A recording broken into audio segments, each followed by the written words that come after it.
और धर्म क्या है? चीजों को मानना। धर्म ये कहता है कि सृष्टि ईश्वर ने बनाई, इसको मानो। धर्म ये कहता है कि ब्राह्मण श्रेष्ठ है, भूदेव है, उसको नमन करो, उसका सम्मान करो। धर्म ये कहता है कि अच्छे कर्म करो तो स्वर्ग में जाओगे, और व्यवस्था का अगर पालन नहीं करोगे तो नरक में जाओगे। लेकिन हमारा धम्म क्या कहता है? हमारा धम्म कहता है कि पहले चीजों को जानो। तथागत गौतम बुद्ध ने कहा, किसी भी चीज को सबसे पहले अपने तर्क की कसौटी पर आंको। जब वो बात सही हो, मानव कल्याण के लिए हो, तब उस बात को स्वीकार करो, आत्मात्मित करो और अपने जीवन में उसको उतारो। आज हमारे बीच में यहाँ हमारी बहनें बैठी हैं, काफी साथी हमारे जा चुके हैं, तो ज्यादा बात नहीं कहूंगी, सिर्फ 10 मिनट में अपनी बात खत्म करूंगी।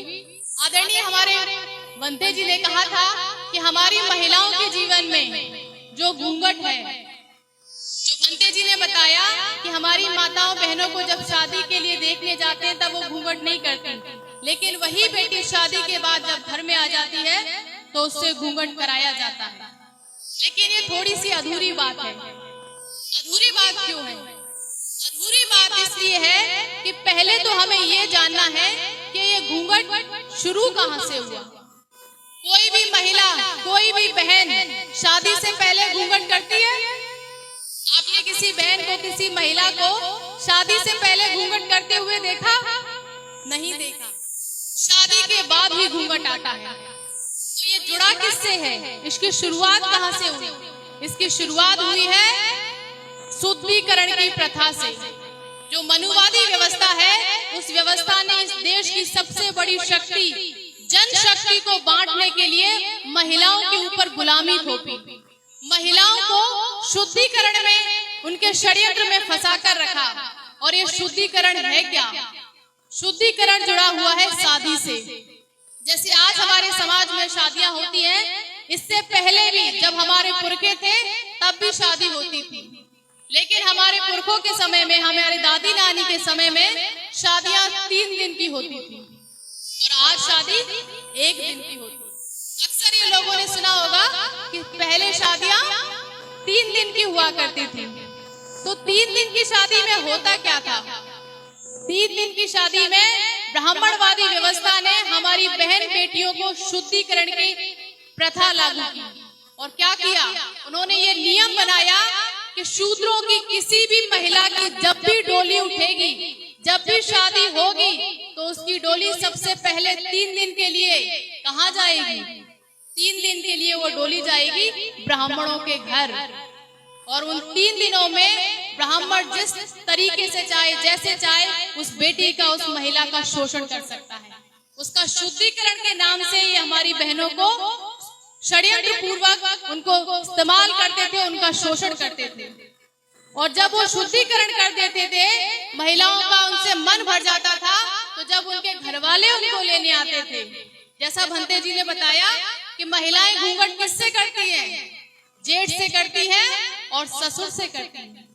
तो जब वो बहन 3 दिन के बाद जब उसके घर वाले लेने जाते थे, तो मुख्य रूप से जेठ और ससुर ही लेने जाते थे।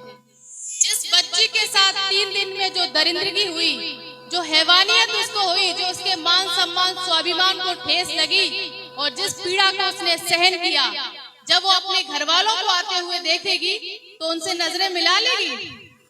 मिला सकती है क्या? उसकी हिम्मत ही नहीं होगी। तो वो क्या करती थी?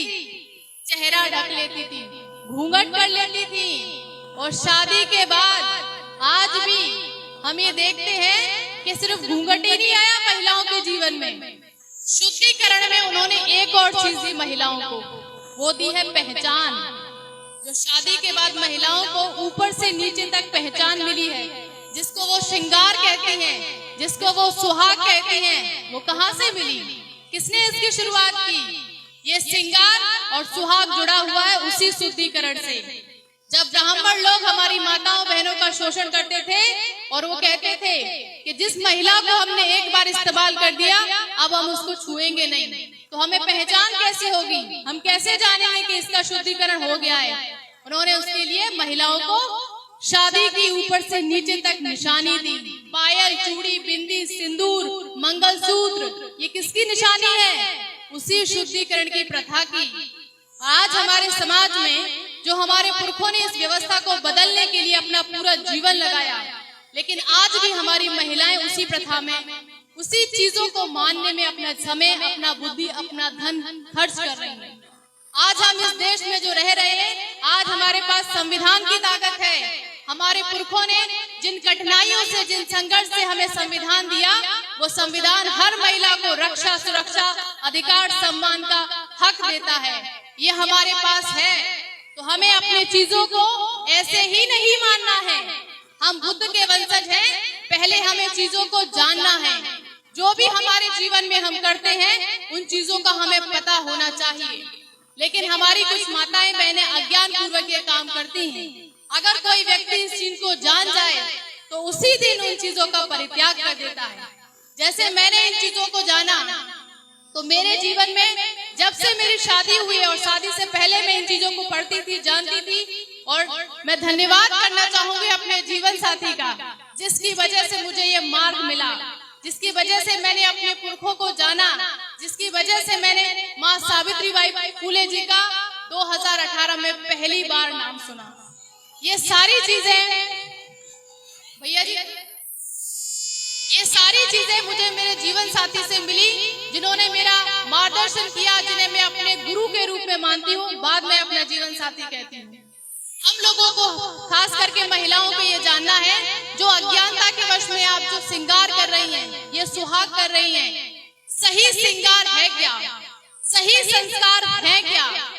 हम जो नारा लगाते हैं कि मानव मानव एक समान, तो ये मानव एक समान कब दिखेगा? जब शारीरिक रूप से समान होगा। हमें अपने पैरों में पायल नहीं पहनना। बाबा साहब ने कहा कि मैं अपने समाज को सूट और बूट में देखना चाहता हूँ। जब मैंने इस बात को समझा तो अपनी शादी सूट और बूट में की। मैं पायल नहीं पहनती हूँ अपने पैरों में, मैं बूट पहनती हूँ। जो महिलाएं हमारी कमर में करधौनी पहनती है, मैं ये श्रृंगार नहीं करती, मैं कमर में बैज लगाती हूँ। जो हमारी माताएं बहनें हाथों में कायरता की निशानी चूड़ियां पहनती हैं, और वो अपनी मर्जी से भी नहीं पहनती हैं, इसके लिए उन पे दबाव बनाया जाता है। और ये कायरता की निशानी उनका जीवन साथी उनके लिए लेकर आता है, उसके लिए पैसे देता है। और अगर उससे खुद कहो कि अगर ये अच्छी चीज है, अच्छी है, तो आप क्यों नहीं अपनाते, तो क्या कहेंगे? ये कायरता की निशानी। यानी कि वो अपने घरों में अपनी महिलाओं को कायर बना के रखना चाहते हैं, गुलाम बना के रखना चाहते। हम बुद्ध के वंशज हैं, डॉक्टर अंबेडकर के वंशज हैं, तो हम ये काम आज से कभी नहीं करेंगे। हमें अपनी महिलाओं के हाथों में कायरता की निशानियां, चूड़ियां, कंगन नहीं पहनाना है। हमारे पुरखों ने हमें कलम की ताकत दी है, जो दुनिया का इतिहास बदल सकती है, और कलम की ताकत, शिक्षा का अधिकार हर व्यक्ति को मिला है। दूसरी चीज, जो हमारी महिलाएं गले में मंगलसूत्र पहनती हैं, जिसको वो सुहाग की निशानी, मतलब अपने पति की जान मानती है कि अगर ये टूट गया तो हमारा पति नहीं बचेगा।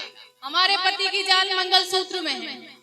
हमें अपने गले में ऐसी बेड़ियां नहीं डालनी है। जानवरों के गले में ये चीजें होती हैं। हम इंसान हैं, और हमारे पुरखों ने हमें सूट और बूट में बोला है कि मैं अपने समाज को सूट और बूट में देखना चाहता हूँ।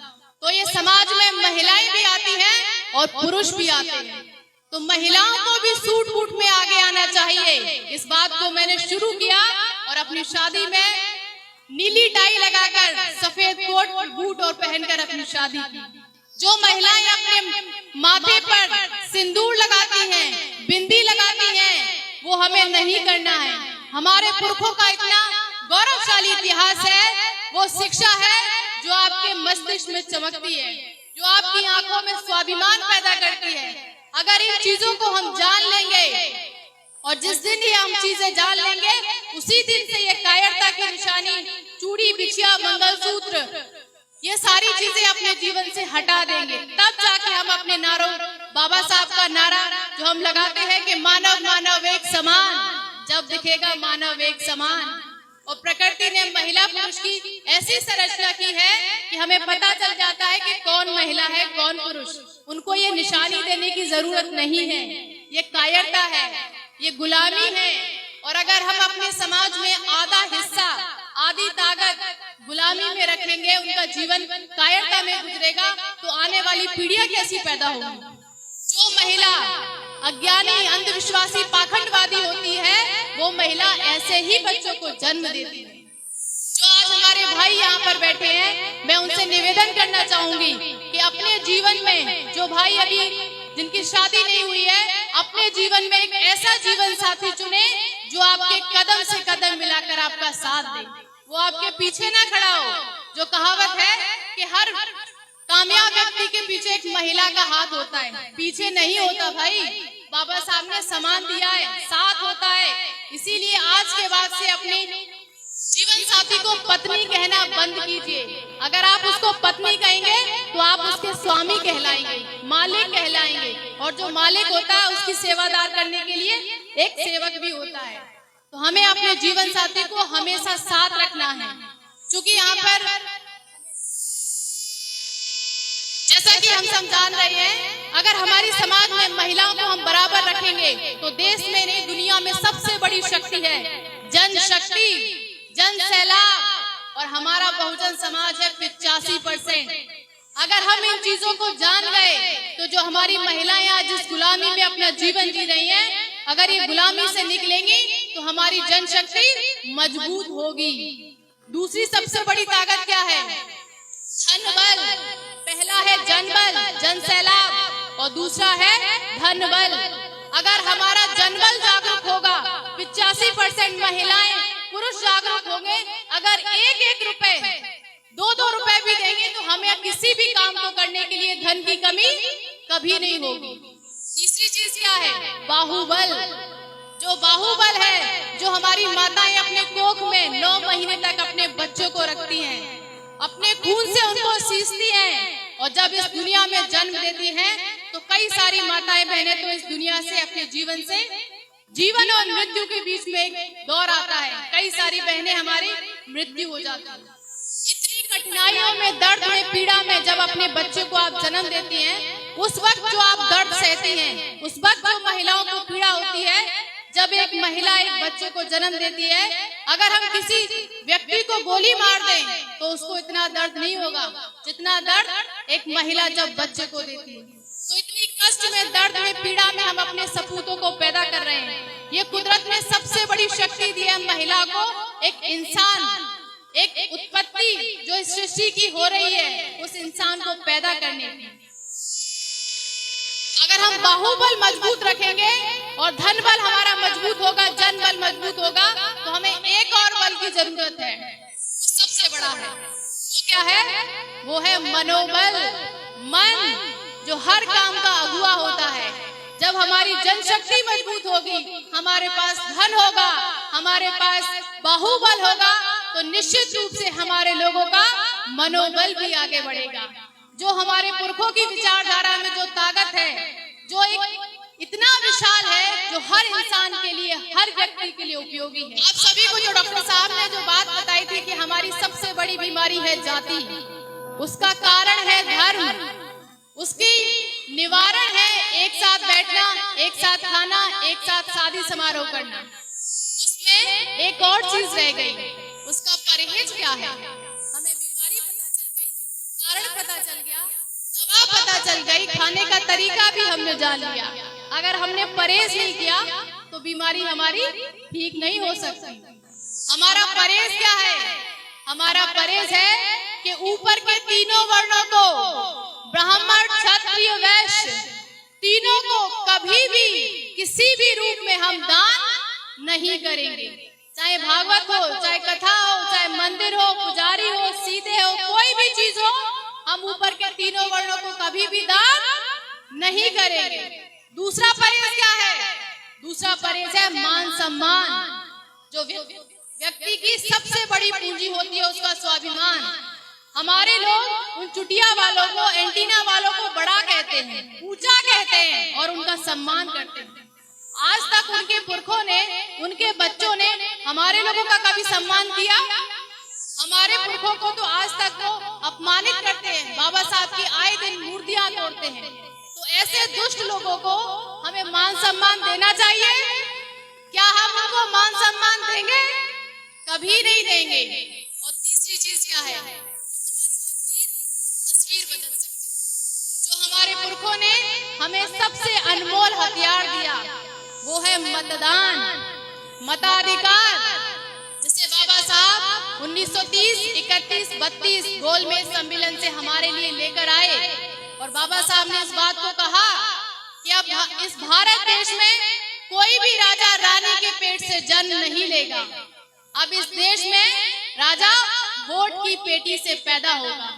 इसी बात को साहब काशी राम जी ने आगे बढ़ाया और हमारे लोगों को 4-4 बार राजा बनाया। लेकिन हमारे पुरखे ने जो काम किया, हम उनकी संतान हैं, तो जो लायक संतान होती हैं, वो अपने पुरखों का काम आगे बढ़ाती हैं। तो जो मताधिकार हमें मिला हुआ है, ऊपर के तीनों वर्णों को, ब्राह्मण, क्षत्रिय, वैश्य, मनुवादी पार्टियों को और उनके गुलामों को हम जीवन में कभी भी मतदान नहीं देंगे। ये हमारे परहेज है। पहला है दान, दूसरा है मान सम्मान और तीसरा है मतदान। हम ये काम अपने बहुजन समाज के साथ करेंगे। जब भी दान करना है तो जो हमारे बौद्ध भिक्षु हैं, जो हमारे बौद्ध विहार हैं, जो हमारे उपासक हैं, जो अपने कारवा को आगे बढ़ा रहे हैं, हमें ऐसे लोगों को दान करना है। और मान सम्मान जो हमारा नेतृत्व कर रहे हैं, जो लोग त्यागवान हैं, नैतिकवान हैं, समर्पण है, जिनका समाज हित के लिए योजना बना रहे हैं, ऐसे लोगों का हमें मान सम्मान करना है। और मतदान, जो व्यक्ति स्वतंत्र है, निष्पक्ष है, ईमानदार है और शीलवान है, ऐसे बहुजन समाज के साथी को हमें मतदान देना है। ये हमारी सबसे बड़ी पूंजी है। अगर इन 3 चीजों को हमने जान लिया, इसकी ताकत आपकी आने वाली पीढ़ियों का भविष्य बदल सकती है। दुनिया की कोई ऐसी ताकत नहीं है जो आपके बच्चों को कामयाब होने से रोक सके। आप सभी साथियों को बस मैं यही अपनी बात खत्म करूंगी। बहुत बहुत आभार और बहुत अच्छा लगा। मैं यहाँ दूसरी बार आई हूँ, शशि भाई के द्वारा मुझे यहाँ बुलाया गया। विशेष रूप से आपको बहुत बहुत साधुवाद, बहुत अच्छा लगा। आप सभी साथियों को बहुत बहुत धन्यवाद। जय भीम।